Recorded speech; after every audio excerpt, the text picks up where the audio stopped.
Saya ingin menceritakan sebuah cerita yang saya dapat dari teman sekolah saya. Tapi sebelumnya, saya akan menceritakan cerita ini dari sudut pandang orang pertama. Langsung saja saya mulai ceritanya. Namaku Reno. Pada pertengahan tahun 2019 yang lalu, baru saja aku mengubah status perkawinan melalui KUA. Sebut saja Mila, istriku. Sejak kecil, Mila sudah sering melihat sosok makhluk gaib yang entah kenapa bisa terjadi hingga detik ini.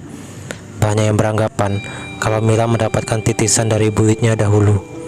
Sebelumnya, aku bekerja di salah satu vendor bengkel motor resmi di Jawa Timur.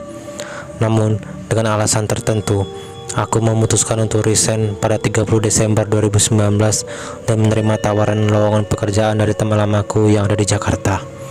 Aku dan Mila harus segera pergi ke stasiun. Keberangkatan kereta yang tertera pada tiket pukul 3 waktu Indonesia Barat.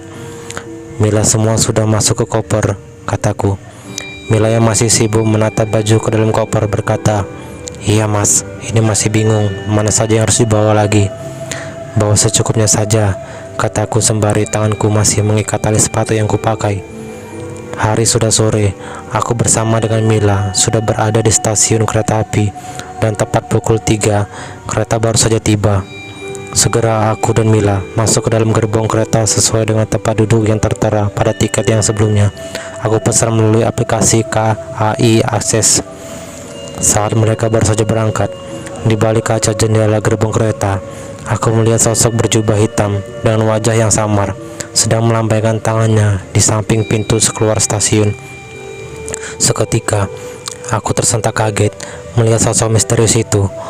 Setelah sosok itu menghilang, segera aku berdoa agar sosok itu bukan pertanda buruk untuk keluargaku. Singkatnya, setelah tiba di Jakarta pukul 4 pagi, aku menuju ke kontrakan baru yang sudah aku pesan melalui teman lamaku dengan menggunakan mobil online di area stasiun. Dalam perjalanan, aku baru menyadari sopir itu sesekali melirikku dari kaca spion tengah.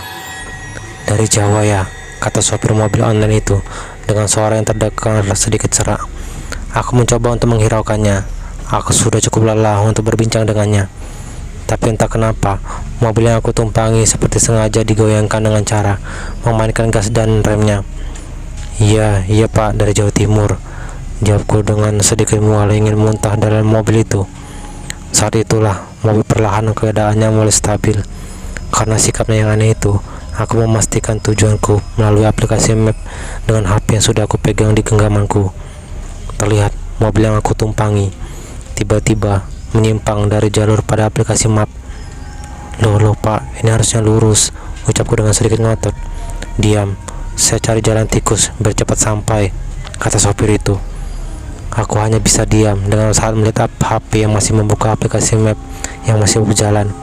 Istriku yang berada di sampingku merasa takut. Dirinya takut kalau ada kejadian di luar nalar terjadi di dalam mobil ini. Saat arah map sudah terdeteksi sesuai dengan arah tujuan, hatiku terasa merasa lega karena kendaraan yang kutumpangi hampir sampai di alamat tujuanku. Setelah mobil itu berhenti pada titik tujuanku, aku segera turun dari mobil dan memberikan uang tunai sejumlah yang ada di aplikasi. Saat sopir itu menoleh ke arahku, aku dibuat kaget saat dirinya menyeringai dan kondisi wajahnya sedikit hancur dengan leher yang kondisinya sedikit lebam. Bahkan tangannya terlihat melepuh seperti bekas tersiram cairan keras. Tak hanya itu, dia semakin melotot dan berkata, "Cepat keluar." Aku dan istriku berteriak dan segera menjauhi sopir gila yang ada di dalam mobil itu. Terlihat gerbang kayu besar bertulis kontrakan Mawar. Aku yang berada di depannya mencoba memanggil temanku, namun tidak ada jawaban sedikit pun darinya. Sesekali aku mengintip dari sela gerbang kayu itu. Tidak ada siapapun sana, hanya terlihat rumah kontrakan yang berdampingan dengan masing-masing pintu rumahnya tertutup rapat. Tidak ada pilihan lain, Aku hanya bisa menunggu. Sekali lagi, aku mencoba menghubungi untuk yang kedua kalinya melalui HP juga. Tidak ada jawaban darinya. Sesekali, aku juga menoleh ke sana kemari, mencoba mencari seseorang yang mungkin saja bisa membantuku untuk sementara waktu. Pandanganku teralihkan ke sebuah pos kamling tanpa penerangan yang tidak jauh dari tempatku berdiri saat itu. Terlihat hanya cahaya lampu jalan yang sedikit menerangi pos kamling itu. Saat aku mendekati, entah kenapa, pos ini tidak berfungsi layaknya pos kamling pada umumnya. Bahkan, tiang yang terbuat dari kayu itu hampir habis dimakan oleh rayap. Tak hanya itu, di berbagai sudut banyak sarang laba-laba dan kelelawar yang bergantungan. Tidak mempedulikan hal itu semua, aku dan istriku duduk selonjoran di dalam pos itu. Belum sampai tertidur, istriku berkata, "Mas, saya takut." Aku mencoba membujuknya kalau semuanya akan baik-baik saja. Memang, dasar Mila orang yang sangat penakut dengan kegelapan. "Tidak usah takut," ucapku. Aku dan istriku mencoba sekali lagi untuk memejamkan mata di dalam pos itu. Tapi, sekali lagi, belum sampai tertidur lelap, istriku berteriak kaget. Dia berkata, kalau ada sesuatu yang merayap di kakinya. Mila dibuat risih olehnya. Saat itulah, aku menyalakan senter dari HP-ku untuk memastikan apa yang ada di sana. Terlihat kelabang merah merayap ke sana kemari saat aku mencoba menyorotkan cahayaku ke arah atap pos. Aku dibuat tercengang oleh puluhan kelabang yang lain merayap turun mendekatiku.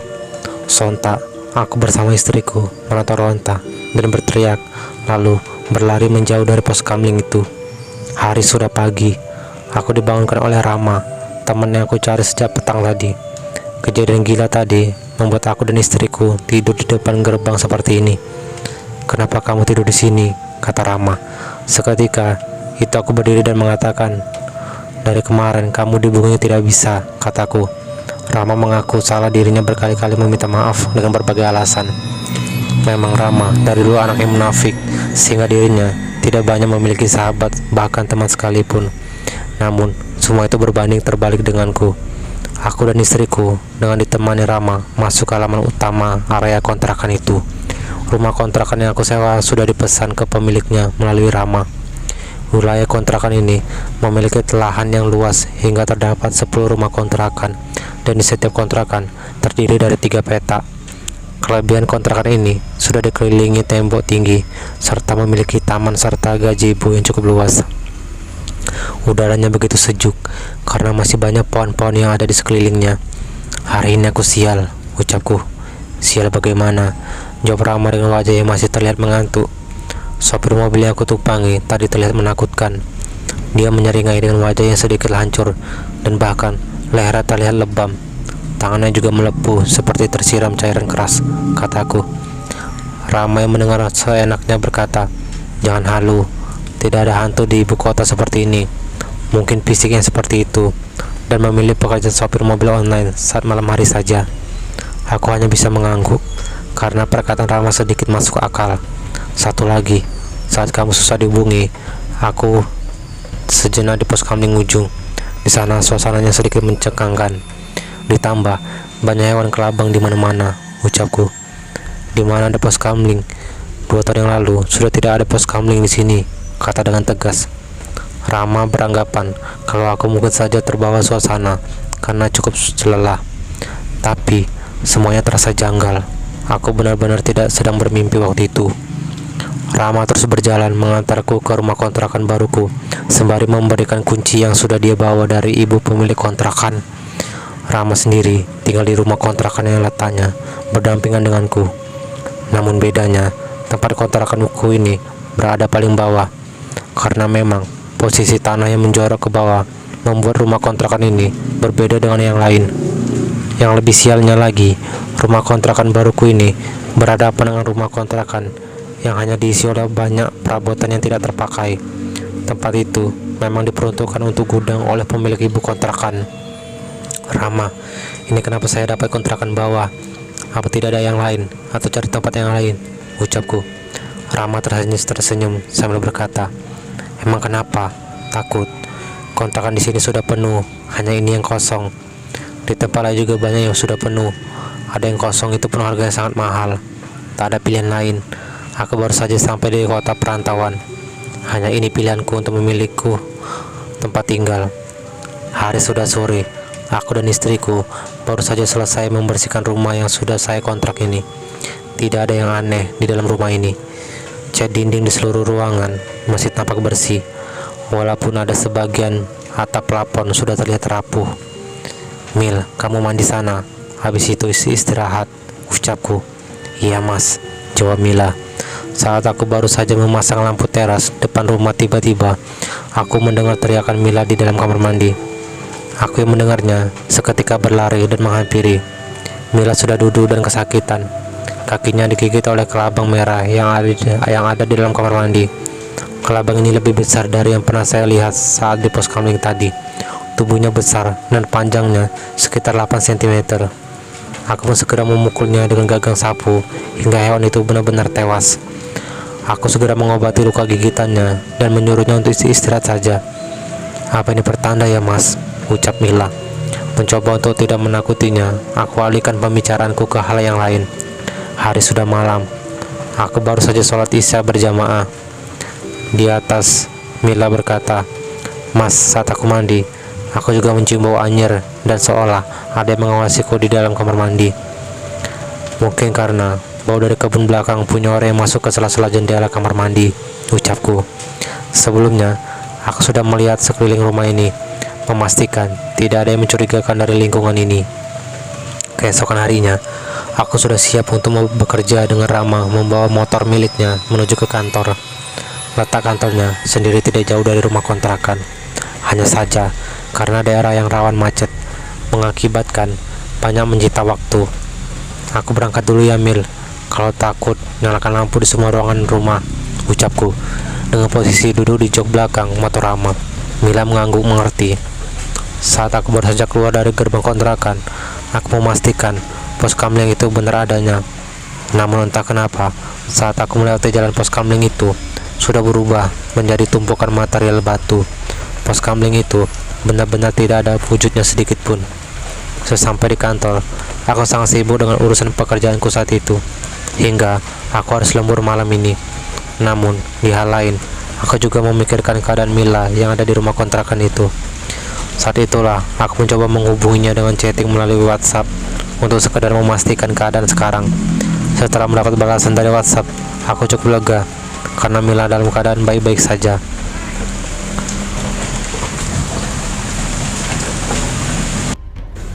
Setelah menyelesaikan pekerjaanku, aku segera kembali bersama Rama. Jam sudah menunjukkan pukul 12 malam. Untuk yang kedua kalinya, aku mencoba untuk WhatsApp Mila memastikan sekali lagi keadaan Mila. Namun kali ini tidak ada jawaban darinya. Aku berpikir mungkin saja Mila sudah tertidur lelap di atas kasurnya. Sesampainya di rumah kontrakan, aku mengetuk pintu, memanggil Mila dengan pelan. Setelah hampir 3 kali aku mengetuk, akhirnya dia membukakan pintu. "Astagfirullah, siapa kamu?" ucap Mila. Entah kenapa, dia terkejut melihat suaminya yang baru saja datang. "Aku Mil, suami kamu. Kamu kenapa?" ucapku dengan sedikit tegang di buatnya. Sekali lagi, aku memastikan bahwa aku saat ini benar-benar adalah suaminya dengan mencoba memperlihatkan handphone milikku lalu memperlihatkan isi chatting dengannya. "Terus, siapa itu mas? Tadi mas barusan dan tanpa basa-basi pergi ke kamar mandi," kata Mila dengan perasaan yang takut. Aku dan Mila seketika menuju ke arah kamar mandi dan memastikan siapa yang ada di sana. Setelah pintu kamar mandi itu terbuka, tidak ada siapapun yang ada di dalam sana. Perasaan takut yang aku rasakan benar-benar terjadi malam ini.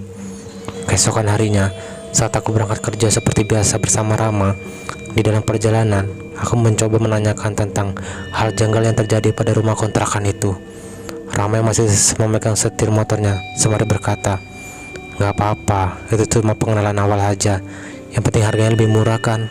ucapnya. Seolah Rama tidak mempedulikan apa yang aku alami bersama istriku malam itu. Hari sudah sore. Untungnya, hari itu aku pulang dengan cepat sebelum matahari terbenam. Mila kali ini juga merasa tenang karena dirinya tidak sendirian di dalam kontrakan ini. Tidak ada yang mencurigakan saat waktu sudah menunjukkan pukul 9 malam. Namun, setelah aku sudah lelap dalam tidur, tiba-tiba saja terdengar suara pukulan dari kaca jendela depan. Aku mencoba bangun dan memastikan apa yang sedang terjadi. Saat aku baru saja mengintip di balik jendela, tiba-tiba saja listrik rumah kontrakan ini padam begitu saja. Aku mencoba meraih senter yang kebetulan letaknya tidak jauh dari jendela itu. Saat aku senter ke arah rumah kontrakan kosong itu, terlihat sosok wanita berpakaian batik Belanda melotot ke arahku. Sosok itu kondisinya begitu memprihatinkan. Wajahnya pucat dengan kedua matanya berwarna merah maron. Bahkan lehernya terikat oleh tali tampar berwarna putih yang mengeluarkan darah segar. Sosok itu juga berulang kali menghadap jendela kaca. "Mas," ucap Mila di belakangku. Dia terbangun dan mencari keberadaanku.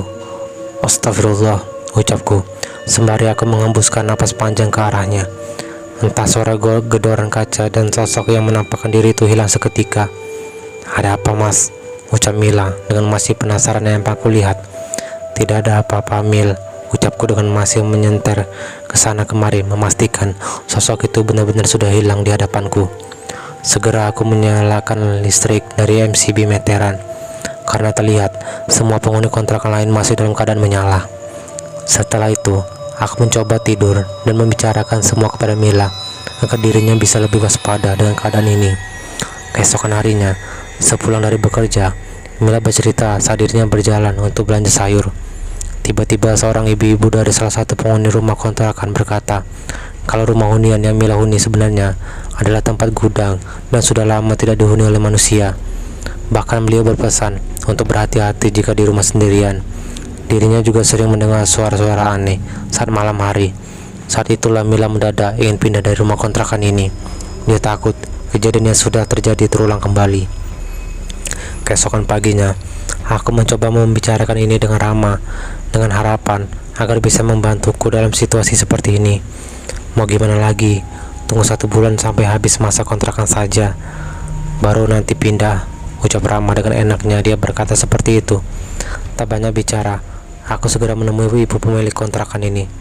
Sesampainya di rumah pemilik kontrakan itu, aku mencoba membicarakan dengan baik-baik, membenarkan jika rumah kontrakan yang aku huni adalah bekas gudang dan sudah lama tidak dihuni oleh manusia.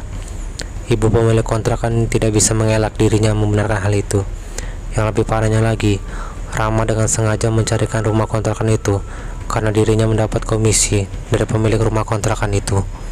Saat itu, aku memutuskan untuk resign dan membereskan semua barangku ke dalam koper untuk segera kembali ke kampung halamanku. Rama berulang kali menelponku bahwa dirinya meminta maaf di dalam chat WhatsApp di HP-ku. Kali ini, Rama benar-benar membuatku kecewa dan hampir saja istriku menjadi korban dari sosok gila yang ada di kontrakan itu. Sesampai di stasiun tempatku tinggal, aku dikejutkan dengan sosok misterius ini. Kali ini, dirinya seolah menyambut kedatanganku ke kota ini. Aku dan istriku yang melihatnya segera berlari menjauh sosok aneh itu.